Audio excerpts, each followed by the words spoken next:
हज़रत मूसा अलैहिस्सलाम अल्लाह के बहुत ही जलीलुल कद्र पैगंबर थे, यहाँ तक कि वो अल्लाह से हम कलाम भी हुआ करते थे। एक दिन वो अल्लाह से हम कलाम होने के लिए कोहे तूर पर जा रहे थे कि रास्ते में उनकी मुलाकात एक औरत से हुई।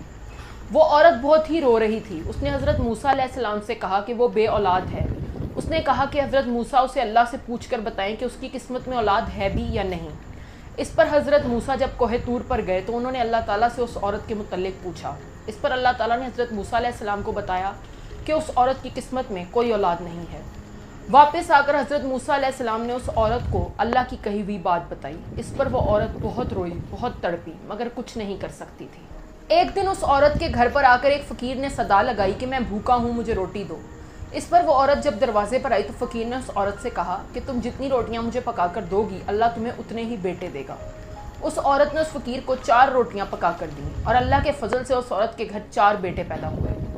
इस पर एक दिन हज़रत मूसा अलैहिस्सलाम उस औरत के घर के करीब से गुजरे तो उस औरत ने हज़रत मूसा अलैहिस्सलाम से कहा कि आपने तो कहा था कि मेरी किस्मत में औलाद नहीं, लेकिन ये देखें मेरे तो 4 बेटे हैं। इस पर हज़रत मूसा अलैहिस्सलाम को बहुत ताज्जुब हुआ। वो कोहे तूर पर गए और उन्होंने जाकर अल्लाह ताला से कहा कि आपने तो कहा था कि उस औरत की किस्मत में औलाद नहीं है, लेकिन उसके तो 4 बेटे हैं, ये क्या मामला है। इस पर अल्लाह ताला ने हज़रत मूसा अलैहिस्सलाम से कहा कि मूसा हम तुम्हारे सारे सवालों के जवाब देंगे, लेकिन पहले हमें कहीं से इंसानी गोश्त ला कर दो। इस पर हज़रत मूसा अलैहिस्सलाम ने एक छुरी ली और बस्ती की तरफ निकल गए। उन्होंने रास्ते में बहुत से लोगों से इंसानी गोश्त मांगा, लेकिन कोई भी उन्हें गोश्त देने पर राज़ी ना हुआ। इस पर हज़रत मूसा अलैहिस्सलाम मायूस होकर वापस ही जा रहे थे कि रास्ते में उन्हें एक फ़कीर मिला।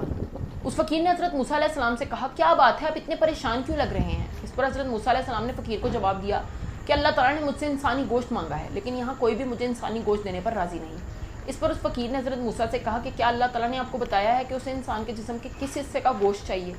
इस पर हज़रत मूसा ने कहा कि ये तो मुझे नहीं मालूम। इस पर फ़कीर ने अपने जिस्म के मुख्तलिफ हिस्सों से गोश्त उतार कर हज़रत मूसा को दे दिया। हज़रत मूसा अलैहिस्सलाम ने वो गोश्त जाकर अल्लाह के हुजूर पेश कर दिया। इस पर अल्लाह ताला ने हज़रत मूसा अलैहिस्सलाम से कहा कि मूसा तुम गोश्त लेने के लिए बस्ती में क्यों गए, तुम खुद भी तो इंसान ही हो, तुम अपना गोश्त भी तो हमें दे सकते थे। और इसी बात में तुम्हारे सवाल का जवाब है। जिस शख्स ने हमारे नाम पर अपना गोश्त दे दिया, हमने उसके कहने पर उस औरत को 4 बेटे दे दिए। जब कोई शख्स हमारी राह में अपना सब कुछ लुटा देता है तो हम उसके कहने पर अपना लिखा हुआ भी बदल देते हैं।